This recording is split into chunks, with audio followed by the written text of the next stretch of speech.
All right, everyone, the Democrats are absolutely panicked about 2020. That's what we'll be talking about on today's video. So no. If you're worried that we're getting complacent here, that we think we have all things wrapped up for 2020, just like the Democrats thought they had for 2016, I assure you that's not what we're about here. But we are going to have a little fun reveling in precisely why the Democrats are utterly panicked about their chances in 2020.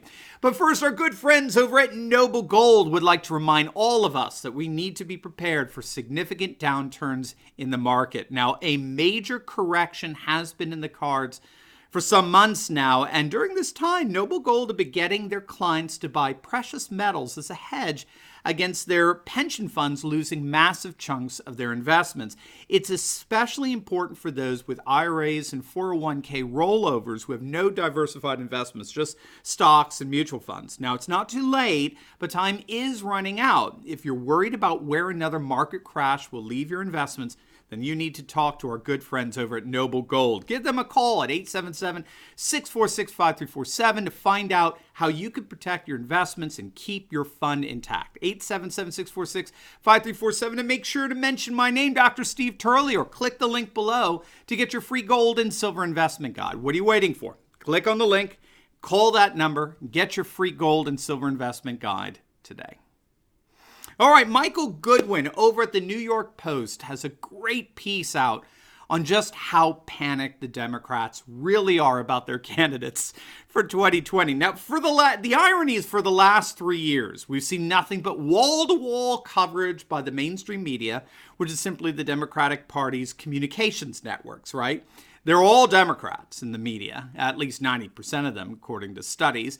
They're all left-wing globalists. And for the last 3 years, all we've heard from them is how the Democrats are a total shoo-in for 2020.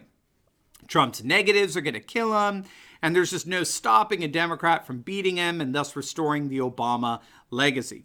But now, as Goodwin points out, now after 2 debates, Democrats are noticeably worried. Indeed, they're actually growing, frankly, panicked because they're starting to recognize that their party actually is offering no viable alternative to President Trump.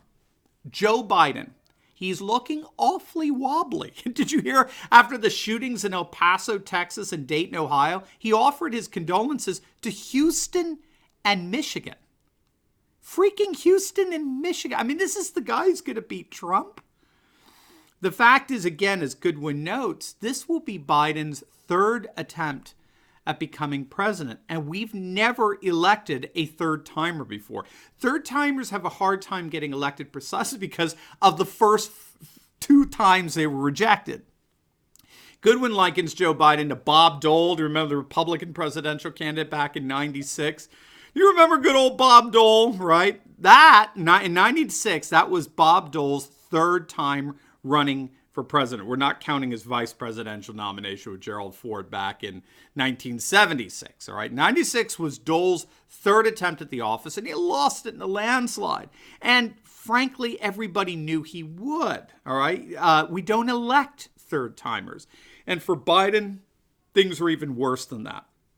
Because what he's trying to do is he's trying to run on a 40-year record within a party that has embraced the revolutionary radical left. A revolutionary radical left that's even firing shots at the 8 years of Obama. Obama was way too moderate for these radical leftists. And Joe Biden is now doing everything he can to distance himself from his relatively moderate record over the last 4 decades in order to look like the prince of progressives, which he's not. And he's certainly not playing the part very well, that's for sure. And then, of course, you have the candidates that represent this massive shift to the radical left, right? So the Sanders and Pocahontas Warren and Kamala Harris and Cory Booker and Pete Buttigieg and the rest of them, right? And again, Goodwin points out that even we're talking seasoned Democrats are saying, there is no way they're going to win with far leftists at the helm. And that's because it's just not in the electoral makeup of the nation, which is looking redder and redder as we speak. We did a video on this a couple of weeks back. I don't know how many of you have been keeping up with the dynamics of the electoral map of the United States of late.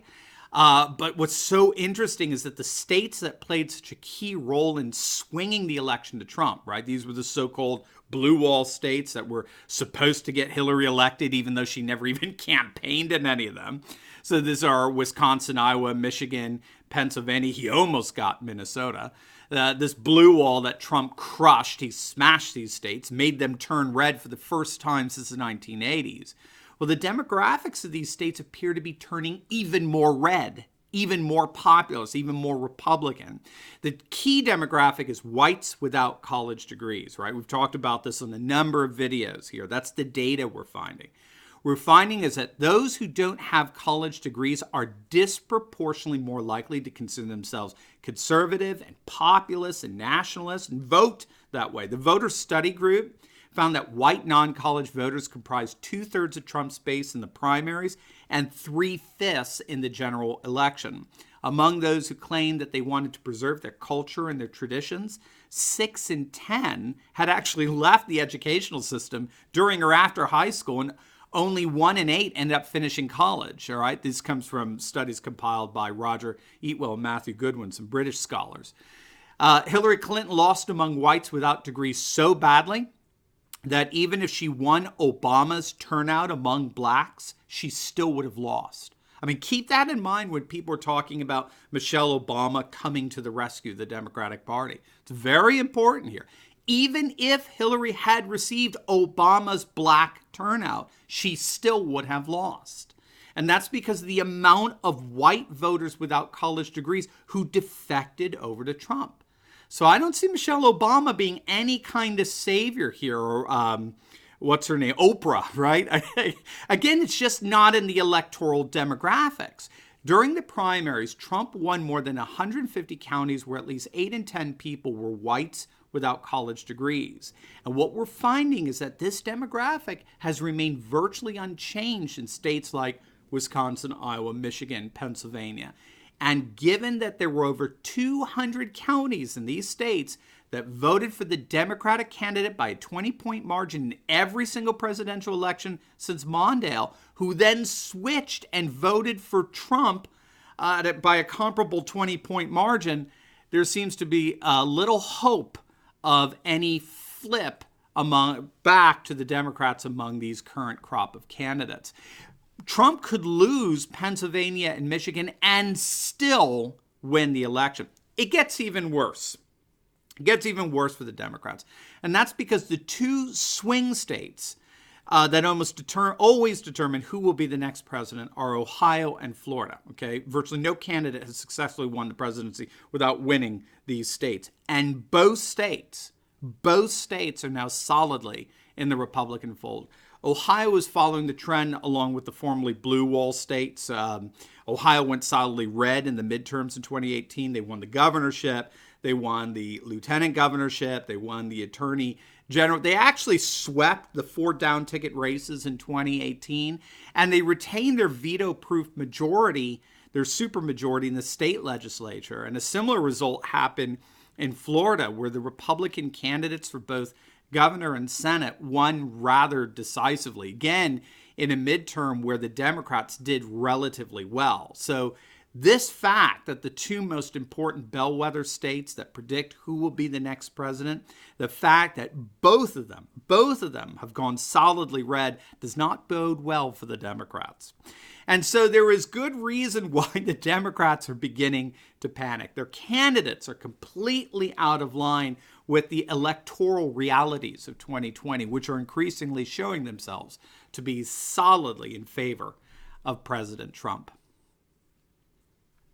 As always, please like, comment, and subscribe. Check out some of our awesome merch that celebrates all things nationalist, populist, and traditionalist that you're going to love. And please click on either our Patreon, Subscribestar, or PayPal links below and consider becoming a monthly or one-time supporter of this channel and help us to continue to analyze current events in light of super awesome conservative trends so that you can personally and professionally flourish. God bless.